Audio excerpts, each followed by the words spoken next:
नमस्कार, आप देख रहे हैं जनभावना टाइम्स। मैं हूं अंकिता। खाद्य प्रसंस्करण उद्योग और जल शक्ति राज्य मंत्री प्रहलाद सिंह पटेल ने भारत के पहले संयंत्र आधारित खाद्य शिखर सम्मेलन का उद्घाटन किया, जो भारत सरकार के खाद्य प्रसंस्करण उद्योग मंत्रालय यानी कि MOFPI कृषि और प्रसंस्कृत खाद्य उत्पाद द्वारा समर्पित है।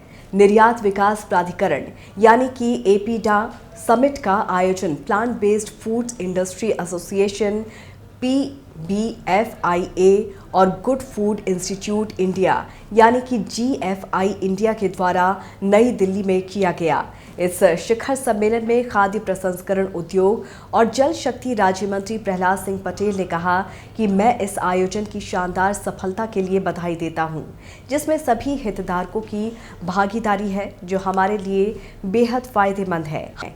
जैसा कि वादा किया गया था, मैं भारत में एक मजबूत प्लांट आधारित खाद्य उद्योग बनाने के लिए अपना पूरा समर्थन दूंगा, क्योंकि ये मेरे लिए व्यक्तिगत हित है कि मैं किसी भी तरह के भोजन से खुद को दूर करूं जिसमें किसी भी तरह की क्रूरता शामिल है। दूसरी ओर मेरा ये भी मानना है कि जब भोजन की बात आती है तो हर कोई अपनी पसंद बनाने के लिए स्वतंत्र होता है। इसीलिए लोगों को अपने पुराने भोजन विकल्पों को छोड़ने के लिए मजबूर नहीं किया जा रहा है, बल्कि उन्हें स्वाद से समझौता किए बिना बेहतर पौधे आधारित विकल्प प्रदान करना है। हमारे पास दुनिया में इस तरह के आमूलचूल बदलाव लाने की सटीक क्षमता है। की प्रवृत्ति को बढ़ावा देती हूँ, उन चीजों से दूर रहना।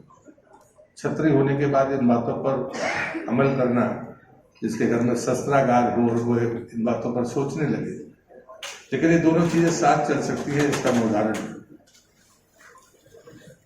और मेरे आराध्य प्रभु शिवाजी जी ने कहा कि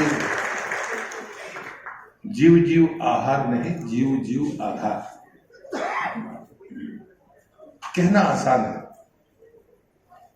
लेकिन दुनिया में सबको अपने ढंग से खाने की और पीने की आजादी है। देश का कानून भी ये कहता है, दुनिया का जो जीने का तरीका है वो भी ये कहता है। लेकिन हमारी उपमाएं और हमारे उदाहरण, जब भी हम भारतीय संस्कृति की किसी भी मिसाल को देश और दुनिया के सामने रखते हैं, तो वो सिर्फ एक जन्म तक सीमित नहीं होती। हम जन्म लेने वाले के बारे में भी सोचते हैं कि इसने अतीत में क्या किया होगा, जो अभी करता है वो बाद में क्या उसका परिणाम होगा, हम इसके बारे में नहीं सोचते। हम सिर्फ वर्तमान के जीवन के बारे में नहीं सोचते। और इसलिए उन्हें एक बार बड़ी जोर देकर हमसे कहा, उन्होंने कहा कि जो प्रवृत्ति के अनुकूल जीते हैं वो खुद के लिए भी समस्याएं पैदा करते हैं और समाज जीवन के लिए भी समस्याएं पैदा करते हैं।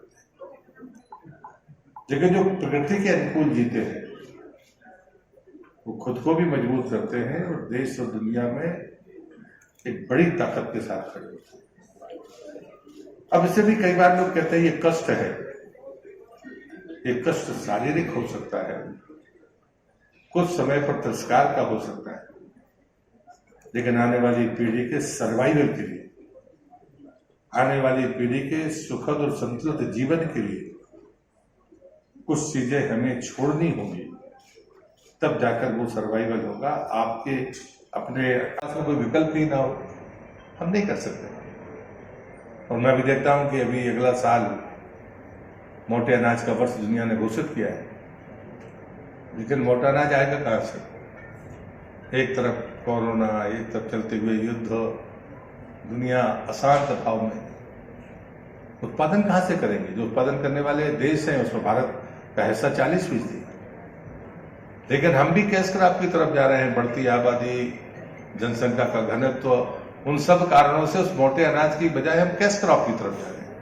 अगर बांध बनेगा तो हम मोटा अनाज नहीं बोएंगे, हम गन्ना, धान या गेहूं बोएंगे, जिससे ज्यादा मिले, ज्यादा हम पैसा कमाए। हम तो भी सोचते नहीं। अब ये कंट्रोडिक्शन है, इसके बीच में संतुलन बनाना ये बड़ी बात है। जो टॉस आप लेकर यहां पर बैठे हैं वो तो और भी कठिन है।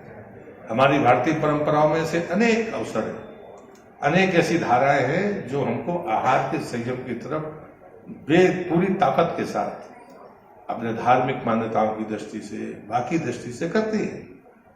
कोई कहता है शाम को मत खाइए, कोई कहता है कि जमीन के नीचे का मत खाइए। मतलब 10 परंपराएं आपको मिल जाएंगी।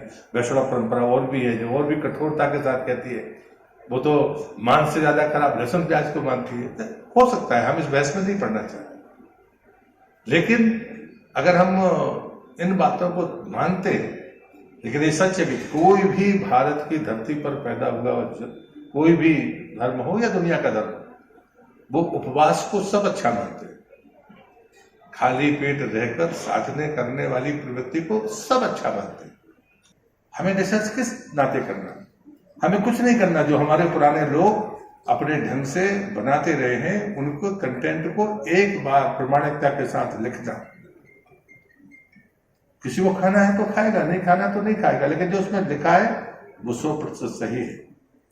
और इस बात के लिए PLI स्कीम प्रधानमंत्री जी ने इस साल से जारी की है और 10,900 करोड़ रुपया 5 वर्ष में बड़े इंडस्ट्रीज को, मगर वो भारतीय कंपनी होना चाहिए, फूड प्रोसेसिंग की भारतीय कंपनी।